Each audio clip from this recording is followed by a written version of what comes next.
নমস্কার বন্ধুরা, সবাই কেমন আছেন? বন্ধুরা, নিজস্বতাকে কখনোই ত্যাগ করা উচিত না। আমরা যেমন কোনো শীতের জায়গায় যখন বেড়াতে যাই, তখন আমরা গরম জামা কাপড় নিয়ে যাই, কেননা তখনকার ওয়েদার ঠান্ডা থাকে এবং শীতের জন্য আমরা গরম জামা কাপড় ব্যবহার করে থাকি। কিন্তু যখন আমরা আবার ফিরে আসি, তখন আমরা কিন্তু আর সেই গরম জামা কাপড় আর ব্যবহার করি না। তখন আমরা আমাদের নর্মাল জামা কাপড়ই ব্যবহার করি।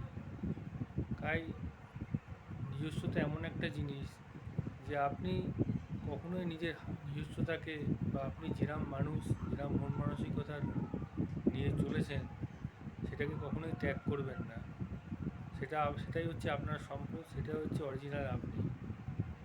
মন মানসিকতা ত্যাগ করে কখনো ভালো থাকতে পারবেন না। এটাই হচ্ছে মেন কথা। ভালো থাকবেন বন্ধুরা, আপনার দিন শুভ হোক।